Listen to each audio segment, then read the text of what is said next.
terenyuh mendengar pengakuan Dokter Pramandaru bahwa ia mencintai Kirana dan bersedia menikahi Kirana, serta menerima bayinya sebagai anak mereka. Tapi bagi Kirana itu bukan solusi. Ayah bayi itu adalah Ravasa. Tak patut Pramandaru mengambil alih tanggung jawab tersebut. Kasihan juga orang tua dokter itu kalau harus menerima dirinya sebagai menantu. Ayah dokter itu sudah meninggal. Semasa hidupnya ia sangat berharap agar putranya itu menjadi seorang dokter, sebuah profesi luhur dan terhormat. Dan ibu menjalankan amanat itu sungguh-sungguh, meski dengan susah payah demi kehidupan dan pendidikan mereka. Membanting tulang sendirian menafkahi anak-anaknya. Kini ketika sang putra harapan hati sudah menjadi seorang dokter spesialis jantung malah, masa harus menikah dengan seorang wanita yang hamil tanpa suami? Selain itu, alasan utamanya adalah Kirana belum bisa memindahkan hatinya pada lelaki lain. Hatinya seutuhnya masih pada Arkatama. Walau ia tahu sudah tidak mungkin lagi meneruskan impian untuk hidup bersama sang pujaan hati, Kirana memilih hidup sendiri bersama bayinya. Itulah keputusannya. Besok paginya ia masuk kerja. Setelah beberapa hari izin karena sakit, tubuhnya sudah mulai terasa segar. Untungnya, Mbak Maura tidak banyak bertanya. Kirana menjalankan tugasnya seperti biasa. Begitu juga besok dan besoknya lagi, sambil terus memikirkan jalan apa yang akan ditempuhnya untuk kehidupannya selanjutnya. Tak mungkin berlama-lama bekerja di restoran itu. Saat melamar dulu, ia menulis statusnya masih single. Tiba-tiba sekarang ia hamil. Apa kata Mbak Maura dan teman-temannya nanti? Ia pasti dituding gadis murahan dan tak bermoral. Kirana tak mau itu terjadi. Hari itu menjelang sore hari, Indri, seorang pramusaji di restoran itu datang membawa secarik nota dari Mbak Maura agar Kirana membayarkan gajinya bulan itu karena Indri mengundurkan diri. "Kenapa kamu mengundurkan diri, In?" tanya Kirana. Kebetulan sore itu resto agak sepi. Selama ini Kirana dengan para karyawan resto itu menjalin hubungan yang akrab. Mungkin karena mereka sama-sama berjuang saat seleksi dulu, dan suasana kerja di restoran itu penuh kekeluargaan. Mbak Maura pintar memimpin mereka. "Aku harus membantu kakakku. Kakakku punya kantin di sebuah pabrik di Karawang. Sejak dulu ia minta aku membantunya. Tapi aku lebih memilih bekerja di Jakarta. Pingin mencoba hidup di kota besar. Namun kini aku nggak bisa menolaknya. Kakakku baru saja kecelakaan sepeda motor. Kakinya patah dan nggak bisa jalan. Kasihan istrinya. Mengelola kantin sendirian. Memang ada sih yang membantu, tapi yang mengatur ya teteh sendirian semuanya. Keteteran juga tetehku itu. Kantinnya sangat ramai." Lokasi pabrik itu di sebuah kawasan industri. Banyak pabrik-pabrik dan perkantoran di sekitar itu. Jadi pelanggannya bukan hanya dari pabrik tempat kantin itu berada. Banyak juga dari pabrik lain yang datang makan di situ. Kirana terdiam mendengarnya. Sebuah pemikiran terlintas di kepalanya. "Kapan rencanamu berangkat ke Karawang?" "Mungkin lusa. Aku harus berkemas dulu dan ingin menikmati sehari lagi kota Jakarta ini. Besok aku akan keliling kota dengan busway." "Gak apa sendirian. Aku sudah tahu rute-rutenya," jawab Indri sambil melempar senyumnya. Kamu udah mau pulang sekarang? Tanya Kirana. Belum nah, nanti sehabis jam kerja Kirana segera memberikan gaji Indri. Nanti kita pulang bareng ya, katanya pada Indri. Kirana mengajak Indri makan di sebuah warung seafood di pinggir jalan. Di sini mahal loh makanannya. Nah, kita makan di warung nasi goreng saja atau soto. Tenang In, aku yang bayar. Kebetulan ada rezekinya. Mereka menikmati makanan sambil mengobrol macam-macam. In, kalau aku ikut bekerja di kantinmu bagaimana? Tanya Kirana. Indri menatap temannya itu. Mengapa kamu mau bekerja di kantin pabrik itu, nah? Bukankah di sini lebih enak? Tempatnya elit, tamu-tamunya juga orang berduit semua. Siapa tahu ada yang nyantol sama kamu. Kamu kan kasir, selalu di depan, cantik pula. Kesempatan dapatin jodoh tajir, nah. Kirana tertawa sumbang mendengarnya. Aku sudah mendapatkan lelaki yang super tajir, Indri. Justru aku ingin menghindarinya. Maka aku mau pergi ke tempat yang tak mungkin dikiranya. Batin Kirana. Aku kurang cocok dengan kehidupan Jakarta, In. Aku kan berasal dari daerah.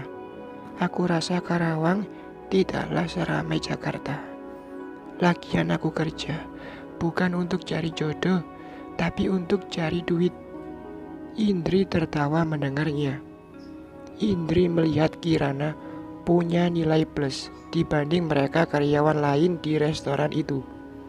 Meski mereka mengenakan pakaian seragam yang sama, tapi cara bersikap dan berbicara Kirana seperti orang berpendidikan tinggi dan biasa bergaul dengan kalangan atas. Beda dengan karyawan lain yang rata-rata tamatan SLA, paling banter lulusan D3, itu pun hanya 2 orang. Aku serius, In. Aku janji akan bekerja dengan baik. Aku tak akan mengecewakan kalian. Dulu aku juga pernah bekerja di kafe di daerahku, dan aku juga tidak minta gaji yang besar. Cukuplah untuk makan dan bayar kontrakan. Akhirnya, Kirana pun memulai hidup di kota Karawang. Sebuah kota yang tidak pernah terpikirkan olehnya dulu. Proses pengunduran dirinya berjalan lancar, walau Mbak Maura sempat keberatan karena ia suka dengan Kirana yang cerdas dan rajin bekerja, serta jujur mengelola keuangan restoran yang dipercayakan padanya. Kamu kan belum 3 bulan bekerja, nah. Kenapa mengundurkan diri? Tidak betah atau dapat pekerjaan lain yang lebih baik? Tanya Maura saat Kirana menyampaikan surat pengunduran dirinya. Kirana sudah menyangka akan ditanya demikian dan ia sudah menyiapkan jawabannya dengan sedikit berbohong. Saya pindah ke daerah lain, Mbak. Tiba-tiba calon suami saya mempercepat rencana pernikahan kami dan saya harus ikut pindah bersamanya. Itu alasan yang diberikan Kirana pada Maura. Mau tidak mau, Maura memenuhi keinginan Kirana. Setelah mengundurkan diri dari restoran itu, Kirana menyempatkan diri berbelanja pakaian. Ia masih punya uang yang cukup di rekeningnya yang baru. Sengaja ia membeli pakaian yang murah-murah agar penampilannya tidak menyolok mata. Ia seolah menjelma kembali menjadi Kirana yang bersahaja seperti saat awal ia kenal Arka Tama ketika berangkat ke Bandung dulu bersama Arka. Ia hanya membawa beberapa lembar pakaian saja, karena rencananya hanya sekitar seminggu di Bandung menjenguk Raf yang sedang sakit. Saat itu Kirana tidak bisa lama-lama meninggalkan pekerjaannya di kantor Alfian. Begitu juga Arka tidak bisa berlama-lama di Bandung karena jadwal mengajarnya yang padat di Fakultas Ekonomi di Padang. Juga posisinya sebagai pimpinan cabang Alfian Group di Padang membuat mereka berdua harus segera kembali ke Padang. Tapi suratan takdir berkata lain. Noda yang ditimpakan Raf padanya di kota Bandung membuat ia memilih untuk pergi dan tidak kembali lagi ke kota Padang, tanah kelahirannya, tempat ia besar dan menyelesaikan pendidikannya, tempat ia berkenalan dengan dosennya Arka Tama yang kemudian menjadi kekasihnya sekaligus bosnya di kantor. Ia meninggalkan apartemennya sebelum Brahman Daru datang. Daru selalu datang setiap hari Minggu pagi, lalu kembali lagi ke Bandung sore atau malamnya. Dan Kirana meninggalkan tempat itu pada hari Jumat. Sebelum berangkat ke Karawang, berdua dengan Indri, Kirana mampir pada sebuah kantor cabang pembantu bank, tempat ia pertama kali membuka rekening di Padang dulu dekat apartemen tersebut. Ia bermaksud menarik sejumlah uang tunai dari rekeningnya di bank tersebut dan akan disetorkannya ke rekeningnya yang baru di bank lain. Kirana perlu uang untuk kehamilan dan persiapan ia melahirkan nanti, serta untuk sewa rumah di Karawang nanti.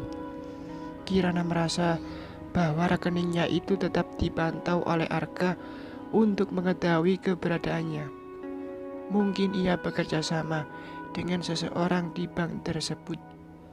Maka ia tidak mau gegabah.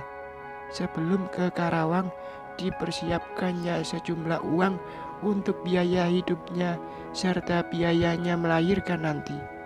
Kalaupun nanti Arka atau keluarganya melacaknya ke apartemen tersebut, Kirana sudah tidak di sana. Saat memeriksa saldonya, Kirana terkejut. Ia melihat jumlah yang sangat banyak di rekeningnya. Selain gajinya selama 2 bulan itu yang sudah ditransfer oleh perusahaan, ternyata juga ada sejumlah uang yang ditransfer mungkin oleh Arka masuk ke rekeningnya. Jumlah uang yang ada di rekeningnya bisa untuk membeli sebuah rumah sederhana. Mungkin Arka sengaja memberinya uang agar Kirana tidak kesulitan walau berada dimanapun. Atau mungkin Ibu Firda yang menyuruh Arka mengirimi uang tersebut.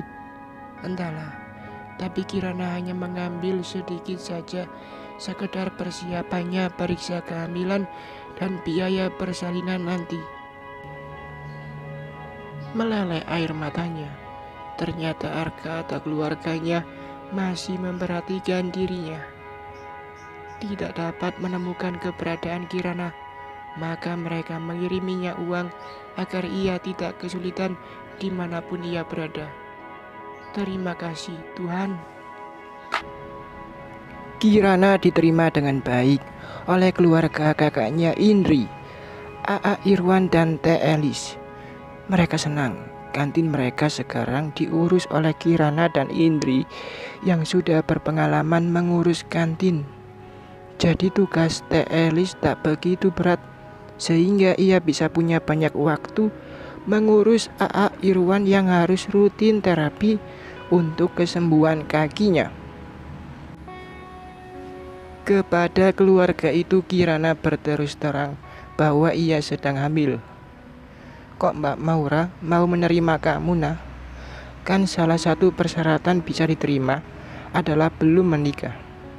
Aku berbohong dengan menulis statusku belum menikah. Aku dulu menikah di kampungku, hidup bahagia dengan suamiku. Tapi hampir 3 bulan yang lalu suamiku meninggal. Aku betul-betul sedih, maka aku putuskan meninggalkan kampungku, jauh dari kenangan bersamanya. Karena aku sudah sendiri, maka aku berani menulis bahwa statusku single. Ternyata saat suamiku meninggal itu, aku sudah hamil Aku baru tahu seminggu yang lalu waktu aku izin sakit itu. Maka aku terpaksa minta berhenti. Aku nggak mau bikin gaduh di Yasmin Resto. Yah, terpaksa Kirana bohong lagi. Ya Tuhan, semoga Engkau ampuni aku atas kebohongan ini. Di Karawang itu, Kirana menyewa sebuah rumah petak yang dekat dengan rumah A.A. Irwan. Rumah itu baru selesai dibangun, kondisinya bersih dan cukup nyaman, walau berukuran kecil. Ia mengajak Indri tinggal bersamanya. Selain untuk menemaninya, juga kasihan rumah A.A. Irwan hanya punya satu kamar tidur. Tak henti Kirana bersyukur pada Sang Pencipta.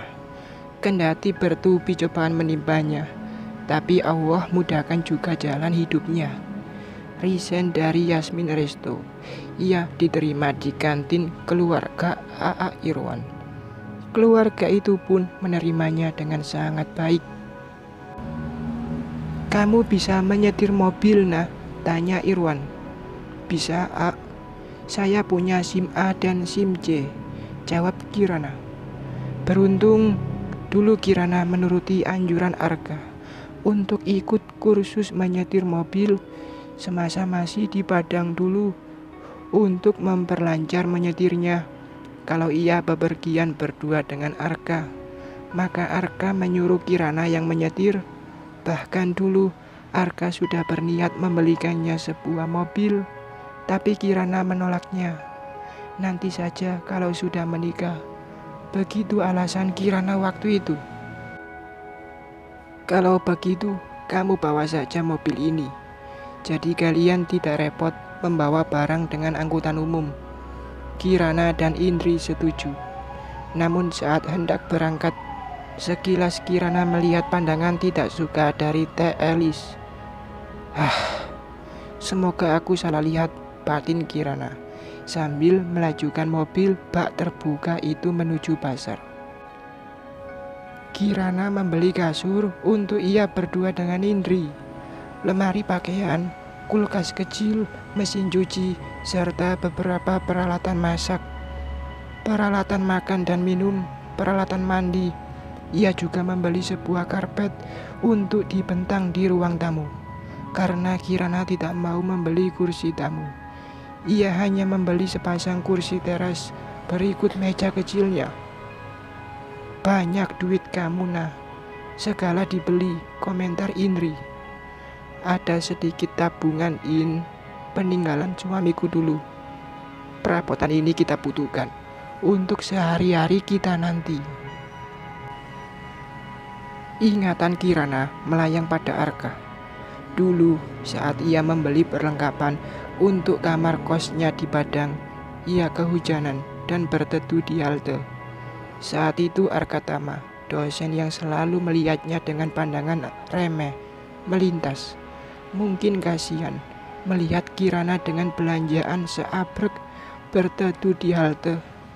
Saat hujan lebat dan angin kencang, maka ia memaksa Kirana ikut mobilnya. Ia mengantar Kirana ke tempat kosnya, malah ikut membantu menata barang-barang belanjaan Kirana di kamar kosnya. Itulah awal kebersamaannya dengan sang dosen. "Mas Arka, aku kangen." "Hei, melamun, ingat siapa?" Indri melambaikan tangannya di depan wajah Kirana. "Ingat dia," jawab Kirana lirih. Setetes air turun di pipinya. "Bersambung."